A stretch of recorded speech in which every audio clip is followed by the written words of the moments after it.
Disc में sound आता है बहुत ज़्यादा चिक चिक करके। तो पैड जो है डिस्क का उसको क्लीन करूँगा और उसमें खोलने के लिए क्या क्या रेंच लगेगा मैं वो आपको बता दे रहा हूँ।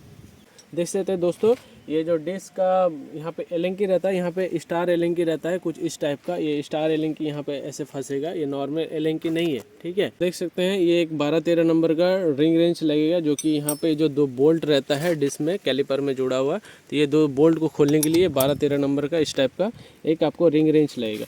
और तो दोस्तों आप देख सकते हैं ये छोटा जो गोटी आप दिख रहा है, ये छोटा गोटी जो है ये 8 नंबर या 10 नंबर गोटी नहीं है।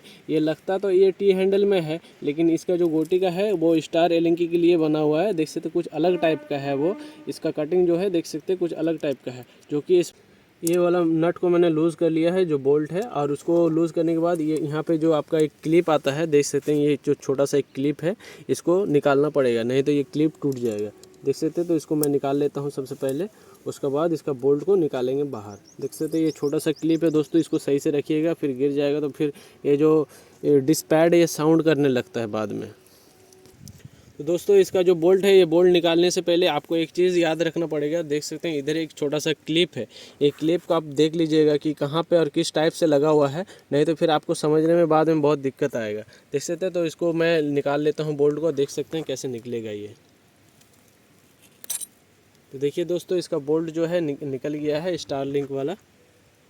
तो दोस्तों ये जो मैं बोल्ट वगैरह क्लिप वगैरह रख रहा हूँ, तो एक अच्छा सा आपको कोई ट्रे ले लेना है। अगर ट्रे नहीं है आपके पास मेरा जैसा, तो एक अच्छा सा कपड़ा लेके उसका ऊपर रखना है कि कोई भी बोल्ट खोए नहीं तो फिर बाद में आपको बहुत दिक्कत होने वाला है।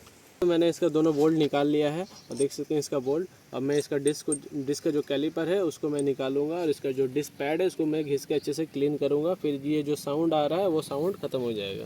देख सकते हैं इसका कैलिपर निकाल लेता हूँ।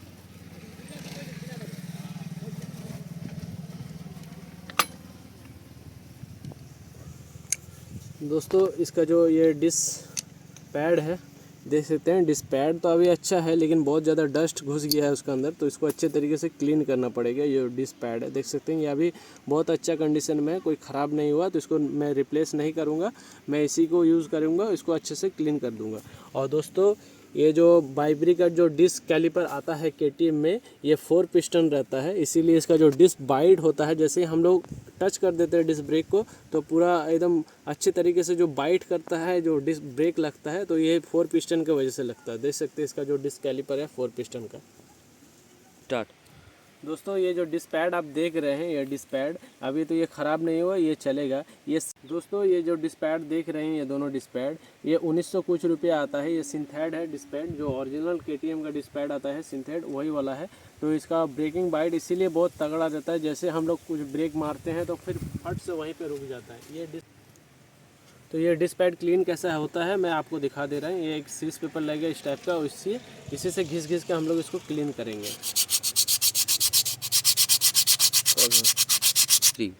तो दोस्तों देख सकते हैं ये वाला डिस्क पैड को मैंने घिस के क्लीन कर दिया। देख सकते हैं इसमें अभी भी रस्ट लगा हुआ है, तो देख सकते हैं क्लीन करने के बाद किस टाइप का दिख रहा है। अब इसका जो ब्रेकिंग है और भी मस्त हो जाएगा ये।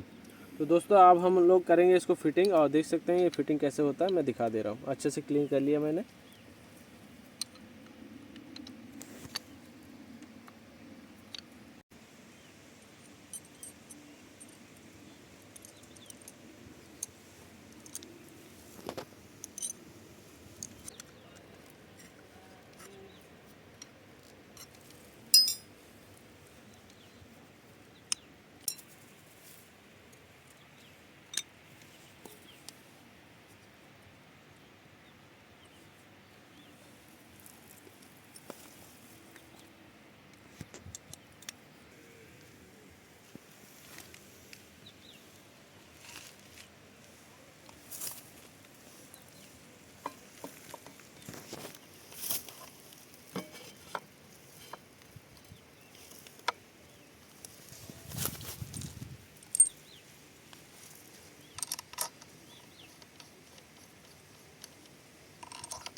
दोस्तों इसको मैंने फिटिंग कर दिया अच्छे तरीके से, देख सकते हैं। अभी आगे का चक्का का काम हो गया, अब करेंगे हम लोग पीछे के चक्का का काम।